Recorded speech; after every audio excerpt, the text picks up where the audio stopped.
Henrico School Board leaders apologizing tonight for sharing what some have called an offensive post on Facebook about Dr. Seuss. This comes amid controversy about the way some characters in his books are depicted. Our Cameron Thompson tells us about the post and what that board member said today about it. Cam? Yeah, and Bill, as you mentioned, the board chair apologizing for the post, but saying she didn't have the full context when she shared it. Meanwhile, the board as a whole says they'll be moving forward together to work with the community to move past this.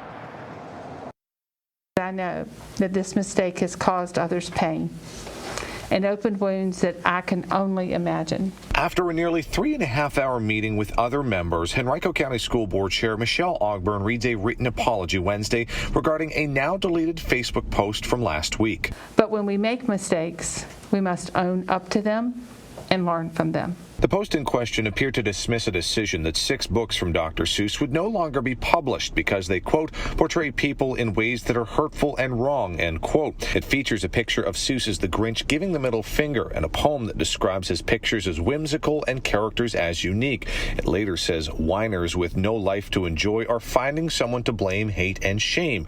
Ogburn shared the post and wrote, quote, I love this and Dr. Seuss books, end quote. If I had seen and read the whole post, I would have never reposted it. Ogburn claims she didn't see the photo when she shared it and only saw a portion of the post that made her think of reading to her granddaughter, and deleted it a few hours later when she realized the full context and adds she supports the publisher's decision. It is an absolute mistake on my part that wish if I could go back in time, see the whole thing, never push the button. After Ogburn read her initial statement, Board Vice Chair Marcy Shea read another statement on behalf of the entire board, saying there are times when apologies are enough and times when further actions are required. As a board, this moment has sparked an opportunity to reaffirm our commitment and deepen conversations opposing all forms of discrimination.